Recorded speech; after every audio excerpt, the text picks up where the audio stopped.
My brother threatened my child over money. I need to tell you something that still makes my hands shake when I think about it. My name's Lauren, I'm 29, and 3 weeks ago, I had to call the police on my own brother. The same brother I grew up with. The one who used to let me ride on the front of his bike when I was 5. Yeah, that brother. It all started over money, but really it started way before that. Jake is 4 years older than me. When we were kids, he was my hero. He'd stick up for me at school, share his sweets, all the normal big brother stuff. But when he hit his 20s, things changed. He lost job after job, started drinking a lot, and then the gambling started.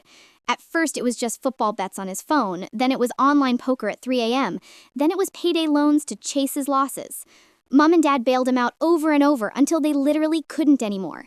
They remortgaged the house twice. I was still living at home back then, saving for a deposit, so I saw it all. I got pregnant at 24 with my daughter, Ava. She's 4 now, the light of my whole life. When I told Jake I was expecting, he was actually really sweet for a minute. Bought her a tiny Arsenal baby grow. He's obsessed with Arsenal, and said he was going to be the cool uncle. For a little while, he was. He'd come round, play with her, bring cheap toys from the pound shop. But then he started asking to borrow money, just until Friday. 20 pounds turned into 50, then 100. I'd say no, and he'd get that look, like I was betraying him. Fast forward to this summer. I'd finally saved enough with my partner Tom to put a deposit on a little 2-bed house. Nothing fancy, but it was ours. We moved in August. Jake helped us carry boxes that day, all smiles, cracking jokes. 2 weeks later, he turned up at 11 p.m. on a Tuesday, drunk, asking for 800 pounds because some loan shark was coming for him the next day. I told him I didn't have it, that every penny had gone into the house. He cried, actual tears, said he was scared. I felt awful, but I stood my ground. He left shouting that I was just like Mom and Dad, happy to watch him die. I thought that was the worst of it. Then in October, I got a random 3,000-pound bonus at work. I didn't tell anyone, except Tom, because I wanted to pay off the last bit of my car and clear some credit card debt from the move. One evening, I posted a cute picture of Ava on Facebook wearing new winter boots I'd bought with part of the money. Nothing showing the brand or anything flashy, just her little feet in red boots, smiling. I captioned it, "My girl is ready for the cold mornings." 2 days later, Jake messaged me. "Nice boots. Guess you've got money now then." I felt sick. I told him it was a work bonus and it was already spent on bills. He sent the laughing emoji and wrote, "Sure it is." I blocked him for a week. I know, childish, but I needed space.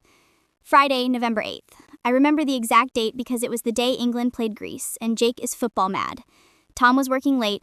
Ava was in bed by 7:30, and I was on the sofa folding tiny socks when the doorbell went mental. I looked at the Ring camera on my phone, and there was Jake on the doorstep, hood up, swaying. He had a bottle of vodka in one hand, and he was pressing the bell over and over. I spoke through the speaker. "Jake, go home. You're drunk." He looked straight into the camera and said, "Open the door, Laws. I just need to talk." I told him no, that I'd call Mum to come get him. That's when his face changed. He kicked the door so hard the whole frame shook. "Open it or I'll break the fucking window. I know you've got that bonus. I just need $2,000. $2,000 and I'm gone." My heart was hammering. Ava was upstairs asleep. I rang 999 but kept it on speaker so he could hear me talking to the operator. Most people back off when they hear the police are coming. Not Jake. He started screaming, "You think you're better than me now? You've got your little house and your perfect kid? Open the door." I was shaking so much I could barely hold the phone. Then he said the sentence that still wakes me up at night. "If you don't give me the money, I swear on my life, I'll burn this place down with both of you in it. I'll wait till you're asleep and throw something through Ava's window. Try me." I froze. He meant it. I could hear it in his voice.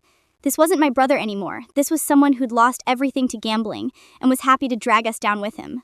He started picking up stuff from the garden, first the plant pots, smashing them against the door, then he grabbed Ava's little plastic slide and rammed it into the front window. The glass cracked, but didn't go through. Ava started crying upstairs. I ran up, grabbed her, locked us in her bedroom, and sat on the floor with my back against the door. I've never felt terror like it. The police got there in 8 minutes. It felt like 8 hours. 2 cars, 4 officers. They tackled him in the front garden while he was still screaming about the money. He fought them. Actually fought them. They had to use a taser. I watched the whole thing on the camera, holding Ava while she sobbed into my neck. He spent the night in the cells. The next day, he was charged with threatening to destroy property and making threats to kill. He's out on bail now with a condition not to come within 500 meters of my house, but I still jump every time a car slows down outside. I had to tell my mom. She cried for 2 days straight. Kept saying, "That's not my Jake." But it is, Mum. Addiction changes people. Tom installed proper security lights, a new front door, and cameras everywhere. I sleep with my phone under my pillow and the panic button the police gave me on my keyring. Some nights I sit up and watch Ava breathing, terrified he'll find a way back in. I keep asking myself where I went wrong. Should I have given him the 800 pounds that night? Would that have stopped it getting this bad? People keep saying he's still your brother, like blood is supposed to forgive everything. But he looked at my 4-year-old daughter's bedroom window and threatened to set it on fire because I wouldn't hand over money I'd worked for. Family is supposed to protect you. Turns out family can be the most dangerous people of all when they decide you owe them something. I've started therapy. Ava's on the waiting list for play therapy because she still asks why Uncle Jake was shouting at the house. I changed my number, made all my social media private, took down every photo of the outside of our house. I hate that I had to do all that. The court date is in January. I'm going to stand up and tell the truth, even though half our family already hates me for getting him arrested. I keep reminding myself, I didn't get to stay quiet to keep the peace when my child's safety is at stake. So yeah, that's my story.